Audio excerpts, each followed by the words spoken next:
Hello and welcome to my first video in my Mustang series. This one is going to focus on the interior of the car. We're not going to go too much into the electronics or anything like that. I'll cover that in a different video. It's more about the aesthetics of the inside of the car. So since I've got a bit more room, we'll start on that side. This is a nice sort of soft leather effect feel, and again the stitching's quite nice. These are the sort of cheaper plastics, which again aren't particularly too bad. There's a nice bit of chrome sort of dotted around just to spice it up a bit down here. I know other companies make rings that kind of cover these speakers as well, just so that they all match a bit, make it look a bit nicer. One thing I have been told by people who have had a peek in around the car is that they feel it looks really sort of plush and fancy on the inside, which is nice. Considering a lot of naysayers sort of say that because it's a cheaper car it's got a kind of cheap tacky interior. I don't think it feels like that.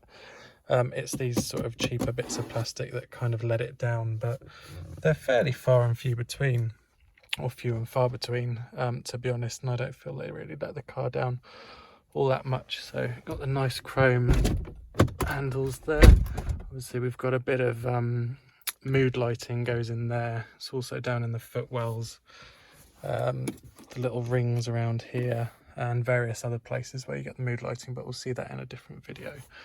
Obviously door locking and unlocking system, that's shown by the little lights here. Vents for the side and single button for the window there.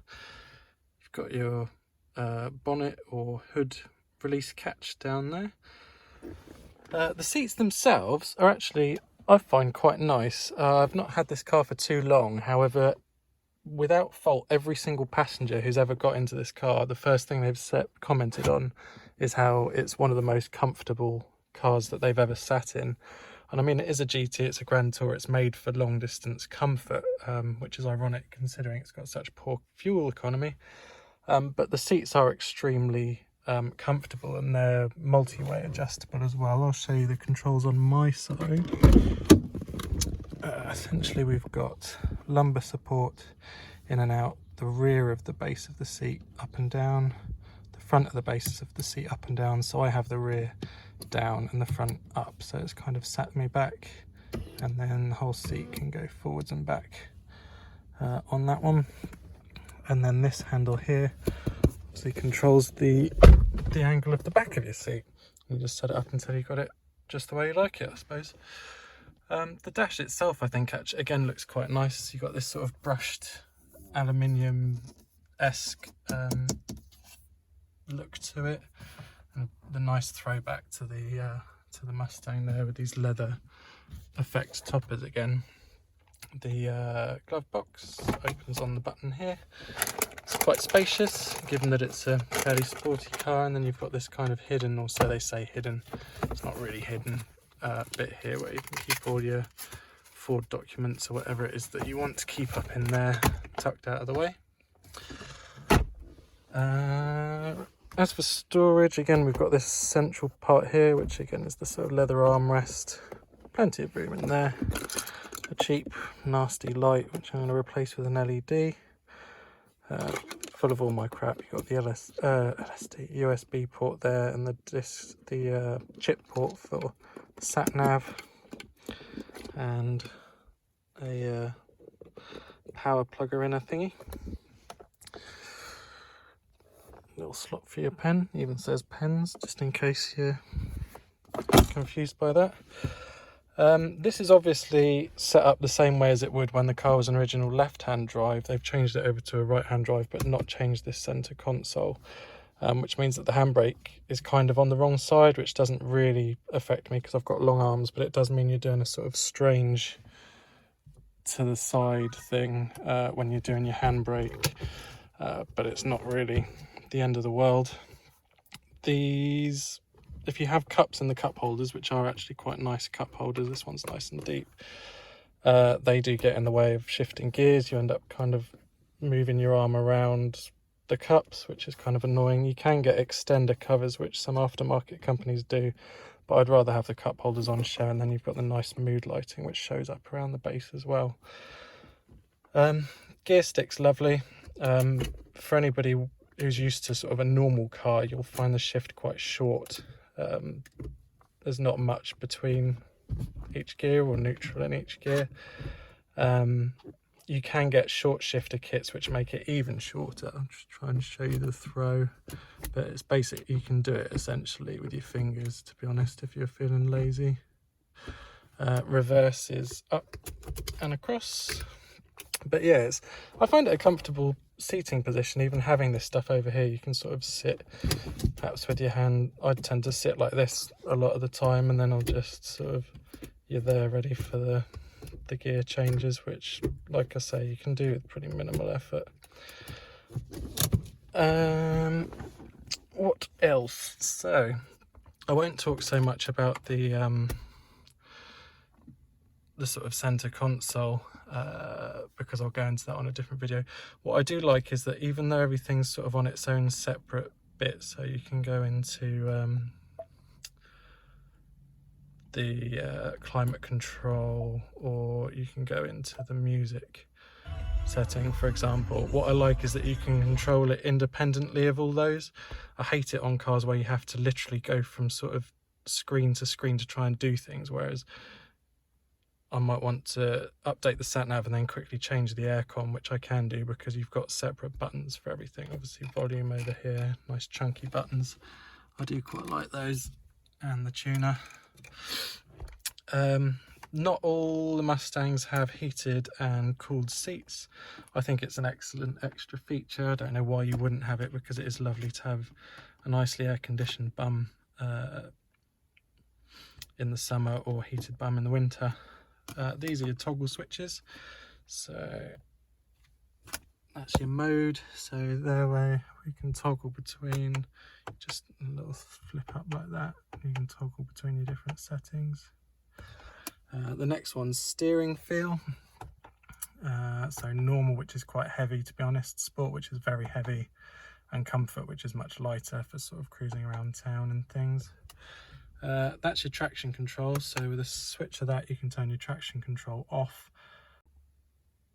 One thing I will say there is that that is not full traction control off. The car still has some control there. If you go through modes until racetrack mode, and which turns the traction control off anyway, if you then hold this button, eventually it will show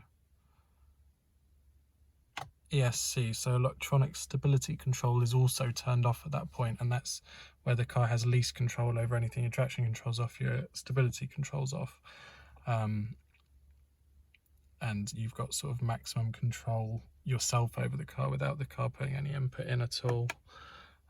And then obviously that can go back to normal. I tend to drive around in normal till the engine's hot, then switch over to Sport Plus. It just makes the throttle a bit more responsive. Doesn't really change anything else, apart from the steering feel as well, which gets heavier on the sportier settings. On the steering wheel itself, you've got all the controls for the heads-up display, which I'll go through again on a different time.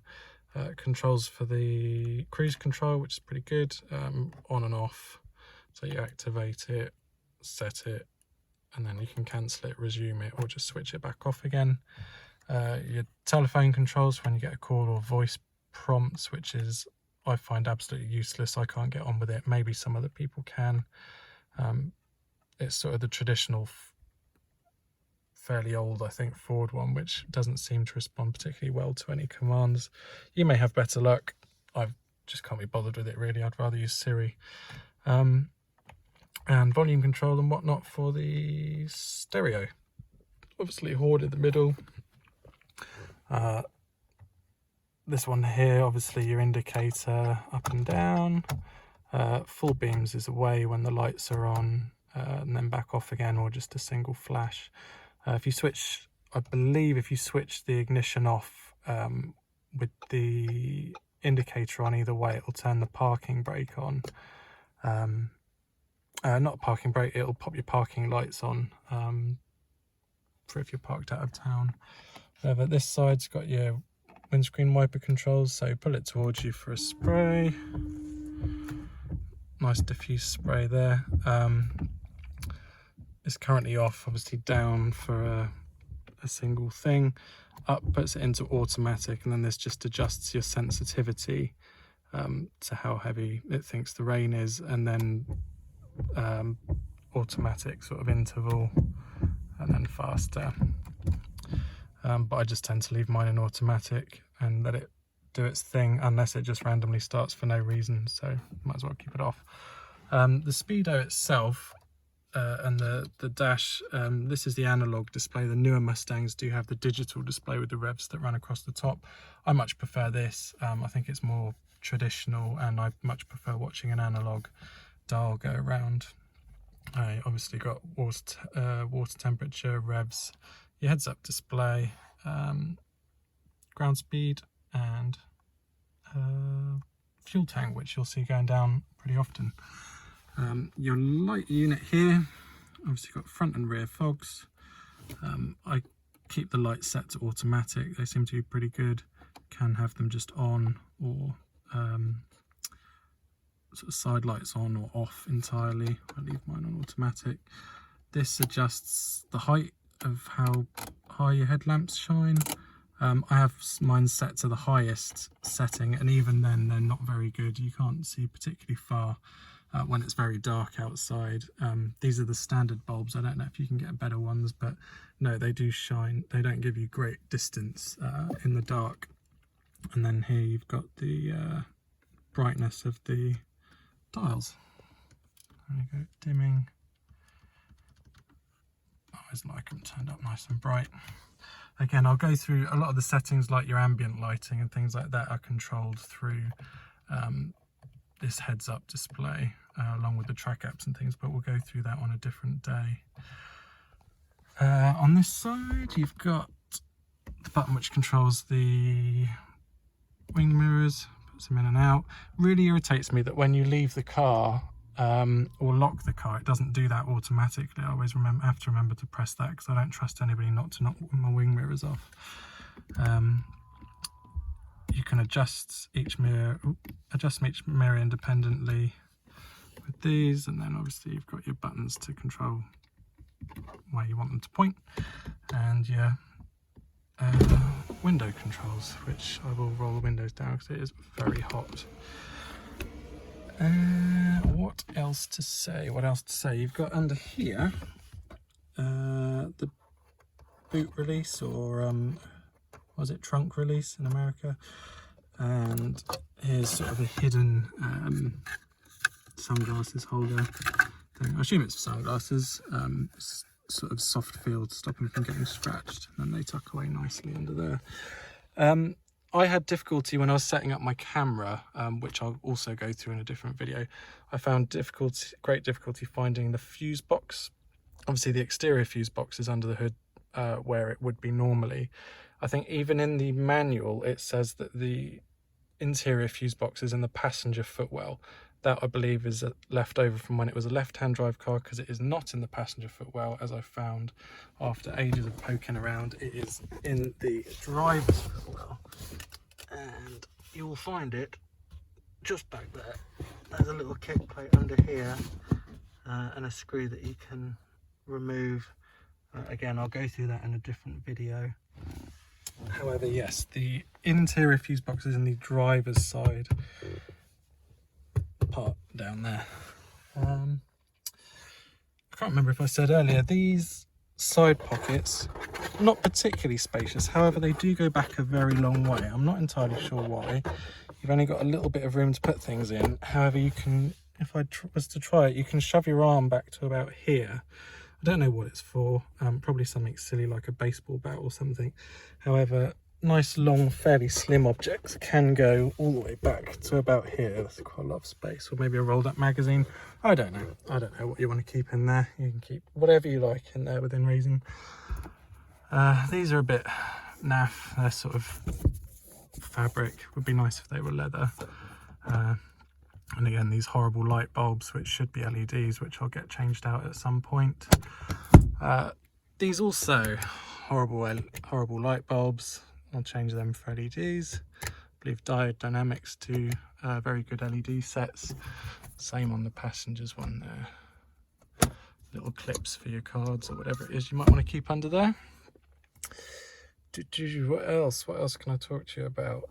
This obviously has the shaker system, which comes with the subwoofer in the back and sort of uprated speakers, I believe. This is the Sync 2 system. Slightly newer Mustangs will have the Sync 3. You can upgrade through Sync 2, however, to go from a Sync 2 to a Sync 3 system, which is what you'll see on the newer Fords, you will have to replace the entire head unit. I don't think it's a difficult job. I'll probably end up doing it myself at some point and post a tutorial, but I tend to get on quite well with the Sync 2, to be honest. I quite like it.